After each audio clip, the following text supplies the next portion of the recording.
کرنا, کارپوریشن کی بھرپائی نہیں کرنا, وہ سب وہی تھا جو ہمارے جائز اور ناجائز کے بیانات کی وجہ سے, مسلمان لیڈر بھی ان میں نہیں رہا. اچھا مولانا, تو پھر 2019 میں دیکھا کہ مسلمان پھر نائیڈو کے ساتھ چلے گئے, کیونکہ مسلمان اور ہمارے کچھ تنظیمیں اقتدار والی پارٹی کے ساتھ جاتے ہیں, ڈرتے ہیں, وہ سمجھتے ہیں جو آج اقتدار میں ہے وہ پھر دوبارہ اقتدار میں آئے گی. تو سب لوگ اس طرف تھے, ون سائڈ. میں نام نہیں لینا چاہتا ان تنظیموں کا, سب تنظیمیں مرکزی اور ریاستی چندر بابو نائیڈو کے ساتھ 2019 کے انتخابات میں تھے. اور آپ تھے WSRCP پہ؟ میں نہیں گیا اس لیے کہ یار اب WSR آ رہی ہے جی, اب 90% ادھر ہے, WSR جیت رہی ہے. اگر اب میں تائید نہیں کرا وہی حشر بنے گا نائیڈو کا جو 2014 مسلمانوں کے ساتھ کیا. اگر جگن آیا, اگر اس کے ساتھ کچھ تائید کرنے والے مذہبی تنظیم نہ ہوں اور مذہبی افراد نہ ہوں, بولنے والے نہ ہوں, تو اس کے ذہن میں بات چل جاتی ہے یار وہ تمام تنظیمیں ادھر نائیڈو کے ساتھ تھے اور اقتدار آنے کے بعد آپ کو کچھ نہیں ملے گا. مولانا اکثر یہ سننے میں مطلب ہم لوگ سنیں کہ جب آپ WSRCP میں تھے اس وقت آپ کے ساتھ بہت برا سلوک ہوا, کچھ کیسز وغیرہ بھی بک ہوئے. نہیں تو میرے ساتھ ایسا نہیں ہوا, کچھ نہیں ہوا میرے ساتھ. 2019 میں جب WSRCP کو سپورٹ کیا, چند شرائط کے ساتھ کیا. جی, ایک مسلمانوں کو جنرل یونیورسٹی دیں گے. دیکھیے میرا ایک خواب ہے, حیدرآباد میں تعلیمی ادارے بہت ہیں مسلمانوں کے, تلنگانہ میں بھی, اور جگہ اور کچھ جیسے دہلی اور اتر پردیش بہار وغیرہ میں علی گڑھ یونیورسٹی, جامعہ ملیہ وغیرہ, وہ اس کی بھرپائی کرتے ہیں. تمل ناڈو میں بھی خانگی تعلیمی ادارے بہت ہیں, بنگلور شہر میں بھی ہے. آندھرا پردیش میں مسلمانوں کے تعلیمی ادارے نہیں ہیں, اور مرکز کی طرف سے میں یہ چاہتا تھا کہ ایک ریاستی حکومت کی طرف سے جنرل مائنارٹی یونیورسٹی جیسے علی گڑھ یونیورسٹی ہے, جامعہ ملیہ ہے, تو اس جیسی یونیورسٹی بنایا جائے جہاں 51% مسلمان بچوں کے لیے ریزرو ہوتا ہے, تمام شعبے ہوں. اردو یونیورسٹی نہیں, اردو یونیورسٹی تو نائیڈو صاحب پوچھے بغیر دیے. ڈاکٹر عبدالحق اردو یونیورسٹی حیدرآباد میں تو وہاں بنائے, یہاں 150 ایکڑ میں عبدالحق اردو یونیورسٹی دی ہے. لیکن یہ ایک جنرل یونیورسٹی چاہیے جہاں ہزاروں بچے پڑھ سکے, تو مسلمانوں کے ایک تعلیمی ادارہ ہو. تو میں اس وقت بھی جگن موہن ریڈی صاحب کو بولا تھا کہ علی گڑھ یونیورسٹی کی برانچ لیا ہے, اس کے بڑے فائدے ہیں. تو اس کے پیسہ بھی ریاست کا کم خرچ ہوتا, اور وہ تشخص ہے مائنارٹی کا وہ باقی رہتا. تو اس میں تمام شعبے ہوں گے, میڈیکل بھی ہوگا, لا بھی ہوگا, ٹیکنالوجی کی بھی ہوں گے, کامن ڈگریز کے بھی ہوں گے, تمام KG PG تمام شعبے ہوتے ہیں اس میں. تو اس میں ہمارا بڑا فائدہ ہوگا. تو میرے پر کوئی کیسز نہیں ہوئے, کوئی برا سلوک نہیں ہوا. جگن موہن ریڈی کے جب تائید کیے, اور ہماری واحد تنظیم تھی علماء کونسل, اور مرکز سے اس وقت بھی تنظیمیں مفتیان اور کچھ اور تنظیمیں, تو ہم لوگ اس وقت جگن موہن ریڈی کی تائید کے لیے ریاست بھر میں ہم کام کیے, علماء کونسل کا اپیل کیے. الحمدللہ اس کا فائدہ ہوا, وہ خود اقرار کرتے ہیں بہت جگہ میں. لیکن آج صبح سے ہم لوگ دیکھ رہے ہیں کہ سوشل میڈیا پہ ایک بہت وائرل ہو رہی ہے آپ کے کچھ سپیچز کے ٹکڑے, آج کہیں ٹویٹر پر, فیس بک پر ہمیں دیکھنے کو مل رہے ہیں. اس کا عنوان یہ تھا کہ جگن کا اصلی چہرہ مفتی فاروق قاسمی کے زبانی. تو اس کی دیکھیے اصل بات یہ نہیں ہے. جی, 2019 میں جگن موہن ریڈی کی ہماری WSRCP کی تائید ہوئی.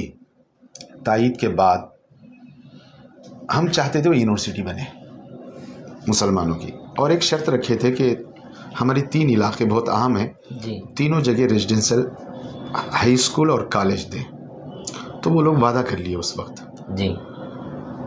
وہ کام بالکل نہیں ہوا, وہ کام نہیں ہوا, اور نہ اس پر وہ کام کرنے کی بات کرتے ہیں. جب بھی بولو تو میری بات ہوتی تھی کہ تمہیں کیا چاہیے, کون سا آپ کے لیے پرسنلی کون سا کارپوریشن چاہیے آپ دو. ان کے بڑے لوگ مجھے بولتے تھے آپ کیوں لج رہے ہیں تعلیمی ادارے وغیرہ میں, آپ دو, آپ کو پوسٹ چاہے گورنمنٹ کا پوسٹ چاہے لے لو, اور پارٹی پوسٹ چاہے لے لو. یہ میرے سے اوپن وہ لوگ بات کرتے رہے, اس میں کوئی وہ نہیں ہے. لیکن میں یہ کہتا تھا کہ اگر میں یونیورسٹی کے بغیر یہ چیزیں لیا تو بہت چھوٹا پوسٹ ہے. کارپوریشن کیا ہے, 3 سال کا 2 سال کا, کیا اس کی حیثیت ہے. لیکن یونیورسٹی بن جائے تو نسلوں کا فائدہ ہوگا. اور میں یہ ضد میں تھا کہ پہلے تم یونیورسٹی اناؤنس کرو, اس کے بعد مجھے صرف ممبر بھی ڈالو, چلے گا, میرا کیا ہے اس میں, کوئی مجھے خواہش نہیں ہے کوئی پوسٹ پہ رہنا نہیں. پہلے یونیورسٹی اناؤنس کرو, اور 3 جگہ कर्नूल कड़पा और अनंतपुर को मिलाकर, या कर्नूल अनंतपुर को मिलाकर एक रेजिडेंशियल हाई स्कूल और कॉलेज, क्योंकि बच्चे जाके पढ़ सकें, उनका एक बड़ा हॉस्टल हो, और अनंतपुर और चित्तूर और कड़पा मिलाकर एक, और हमारे चारों अजला में एक रेजिडेंशियल हाई स्कूल और कॉलेज बड़ा हॉस्टल के साथ हो, जैसे पहले ज़माने में NTR के ज़माने में हुआ करते थे उर्दू हॉस्टल्स के नाम से। जी हाँ। उसमें क्या है, गरीब बच्चों को परेशानी नहीं होती, खाने का इंतज़ाम होता, और उसमें हज़ारों बच्चे होते हैं, मुस्लिम बच्चे खाना खाते हैं और कॉलेजों में पढ़ते हैं, गवर्नमेंट फ़ी पे करती है। और मेरा उसमें चक्कर ये था कि ये बच्चे वहाँ हो तो वहाँ हम एक छोटा सा 2-4 मौलाना लोगों को रखकर उनको मकतब टाइप चला दे, 2-3 हज़ार बच्चों को हम दीनी तालीम भी दे सकते हैं जी इस बहाने में। ये मेरी ख्वाहिश थी हकीकत में। जी। एक बड़ा होलसेल मकतब हो जाता। हाँ जी। तो वहाँ 1000 बच्चे, वहाँ 2000 बच्चे, तो हम 2-4 उलमा को वहाँ रखेंगे, उनका मकतब भी चल जाता। इस चक्कर में मैं था कि, लेकिन वो पहल ही नहीं हुई, बिल्कुल पेशरफ्त नहीं हुई। और यूनिवर्सिटी की तो बात तो फिर तस्वुर भी नहीं है।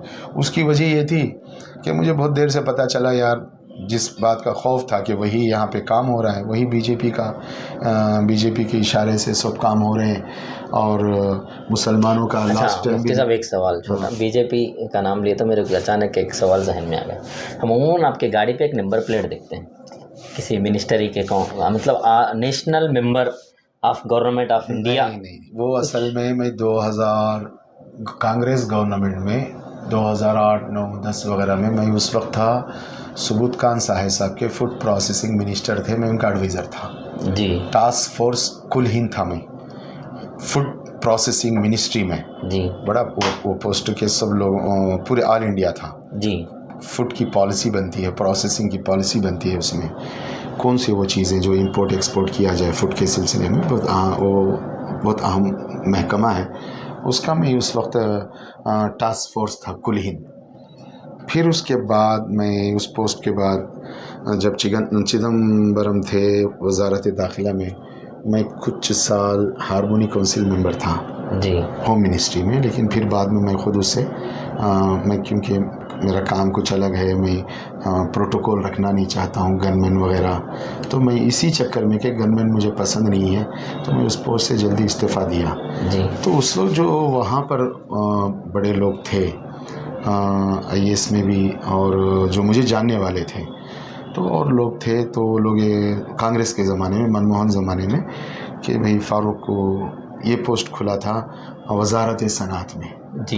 ये इसको कहते हैं माइक्रो स्मॉल मीडियम, यानी छोटी, मुतवस्सित और उससे बड़े मुतवस्सित, इस मिनिस्ट्री का सनात के जी। तो इस मिनिस्ट्री में एक शोबा होता है गवर्निंग काउंसिल GC। इसमें 13 IAS IPS होते हैं, तो रियासतों के इंडस्ट्रियल कमिश्नर्स होते हैं रियासत के, और उसके तहत बहुत सारे और महकमे आते हैं जो यहाँ आपको बोलना ज़रूरी नहीं है जी, तो वो सेंसिटिव है, वो महकमे भी होते हैं। तो उसमें 2012 से लेकर 15 मनमोहन सरकार में मुझे मुंतखब किए। अच्छा। तो बहरहाल शायद मैं समझता हूँ मेरी वो पिछली कारकर्दगी थी, जो मेरा मामूल है कि मैं जिस जगह रहता हूँ वहाँ उसका हक़ अदा करूँ। मैं इंडस्ट्री पॉलिसी बनाने में और सनात के लिए जो दिक्कतें हैं, कौन सी रियासतों में क्या मसाइल है, उसका एक शोबा होता है इंस्टीट्यूट ऑफ टूल डिज़ाइन। तो इसमें टेक्निकल इंस्टीट्यूट्स भी होते हैं, तो टेक्निकल इंस्टीट्यूट्स में उसमें बच्चों को, किन इलाके के बच्चों को भेजने से फ़ायदा होता, तो इस पे जो हो सकता मैं वो राय रखता हूँ। तो जब एक रेजोल्यूशंस होते हैं उसमें मुंतखब होते हैं, वो लिखा भी जाता है, तो शायद हो सकता मेरी पिछली कारकर्दगी देखकर वो लोग, मैं मिला नहीं वल्लाह जी, ना मैं बीजेपी वालों से मिला, ना मैं किसी को सिफारिश करा कि मुझे अगला इंतखाब कर दो इसमें। फिर वो 15 से 18 इंतखाब किया, फिर उसके बाद से आज तक मुझे मुसलसल रखे हुए हैं। आज भी मैं हूँ उसका GC मेंबर हूँ, और अभी चंद महीने पहले मीटिंग हुई है, तो मेरे हिस्से का काम में उसमें तजावीज़ रखना होता है मुल्क के तलबा के लिए, इंस्टीट्यूट ऑफ टूल डिज़ाइन के लिए, और मुल्क के सनतदारों के लिए, और उसके दिक्कतों के लिए जो होते हैं उस पर मैं रखता हूँ। वो लोग मुझे रखे हुए हैं, तो मैं कभी भी ख्वाहिश नहीं किया कि मुझे एक्सटेंशन करो, तो वो चल रहा है। तो जाहिर सी बात है, मुल्क की एक बड़े महकमे की खिदमत है और पार्लियामेंट्री मिनिस्ट्री का वो एक हिस्सा है जी, तो मैं उसको मैं खिदमत समझकर मैं उनसे जुड़ा हुआ हूँ जी। अब रही बात, आप जो कह रहे थे अधूरी रह गई बात जगन मोहन रेड्डी को छोड़कर इस वक्त TDP को करना, तो बहुत सारे काम नहीं हुए جی ایک تو اولاً 2019 میں مسلمانوں کا کوئی مینیفیسٹو نہیں تھا، نورتنال کے نام سے لائے، ہم سمجھے اس میں مسلمانوں کا بھی شامل ہو جائیں گے، لیکن جب حکومت آئی تو آنے کے بعد جو مسلمانوں کے جو کارپوریشنز تھے وہ زیرو ہو گئے. جی معلوم اگر یہ ایسا ہوا تو آئندہ چل کر مسلمانوں کو بہت نقصان ہوگا. جیسے فائنانس کارپوریشن لگ بھگ 1000 کروڑ کا وہ محکمہ ہے، 5 برس میں 5 روپے نہیں آئے اس میں. جی 5000 کروڑ چلے گئے آپ کے بیکار. جی ہاں کھیل مذاق ہے. 5000 کروڑ. بڑی رقم. وہ بچے مسلمان جو 10ویں 12ویں پڑھ کر تعلیم چھوڑ دیتے ہیں اور ان کو کوئی ملازمت نہیں ملتی، ان کو حکومت 3-4 لاکھ روپے غیر سودی لون دیتی ہے اور سبسڈی بھی ہوتا ہے اس میں. جی وہ محکمہ پورا بند ہو گیا. اردو ڈپارٹمنٹ بند ہو گیا. اس سے تو ہمارے ہزاروں نشستیں کھلتی ہیں ملازمت کے، سینکڑوں آندھرا پردیش میں. تو اگر بند ہوا تو نقصان تو ہمارا ہے نا مسلمانوں کا. اردو نشستیں ہماری ملازمین کا نقصان ہے. نئے جو بچے پڑھے لکھے ہیں تو ان کو ملازمت نہیں ملی اردو کی. جی وقف بورڈ کی جانب سے شادی خانے کو پیسے ملتے تھے، وقف بورڈ کی طرف سے مساجد کو پیسے ملتے تھے اور چیزیں الاٹ ہوتی تھی. 5 برس میں نہ مساجد کو پیسے ملے مرمت کے لیے، نہ نئے قبرستان بنے، اور نہ ہی اردو کا کوئی ڈیولپمنٹ ہوا، نہ شادی خانے مرمت ہوئی. وہی بالکل جنگل ہو گئے شادی خانے. ایک میں آپ جائیں اس میں بہت آسانی سے دیکھو شادیاں تو ہوتی ہیں، آپ روکے ہم روکے کچھ بھی روکے شادی خانے لے کے کرتے ہیں. تو یہ اردو گھر کے جو شادی خانے ہیں 5000 روپے 10,000 روپے مل جاتے. اسے مینٹین تھا پہلے. 5000 روپے میں 1500 آدمی کی شادی بہت آسانی سے کر سکتے. یہ 5 برس میں وہ بالکل کالے ہو گئے. جی کوئی مینٹین نہیں، نہ حمامات کے مینٹین ہے، نہ واش بیشن کے مینٹین ہے. وہاں شادی شریف تو کوئی بھی غریب آدمی بھی کرنا پسند نہیں کر رہا. نقصان تو ہمارا ہوا نا صاحب. یہ مسلم. اور دوسرا مسلم minister, minority minister, deputy C M صاحب ایک کام ایسا نہیں کیا جو بتا سکے کہ مسلمانوں کا فائدہ ہوا. مسلمانوں کے لیے یہ سرکار یہ خاص کام کی ہے. تو جو توقع جو امید لے کر ہم یہاں آئے تھے وہ گزشتہ سے بہت برا نکلا. چندر بابو نائیڈو کے زمانے میں ہمارا اختلاف تھا اس جگہ حج ہاؤس نہ بنائے، لیکن بنا دیے. ایک جگہ کڑپا میں، دوسری جگہ بنیاد رکھے. یہاں وجے واڑہ میں دیکھو شاہ ظہور مسافر خانہ شاندار، 3000 آدمی کا کانفرنس آپ کر سکتے ہیں، شادی کر سکتے ہیں، بہت سستے میں مسلمانوں کو مل گیا. ڈاکٹر عبدالحق اردو یونیورسٹی بنا ہے. فائنانس کارپوریشن چل رہا تھا، رمضان تحفہ چل رہا تھا. غریب بچے صاحب آپ سمجھتے نہیں ہیں، 70-80 ہزار روپے ہو سکتا متوسط طبقے لیے بے معنی ہو، لیکن وہ غریب و مزدور کے لیے اس کی بیٹی کی شادی کے وقت وہ 70,000 روپے جتنے اہم ہوتے ہیں، جتنا اس کے کام آتے ہیں، وہ آپ اندازہ نہیں کر سکتے.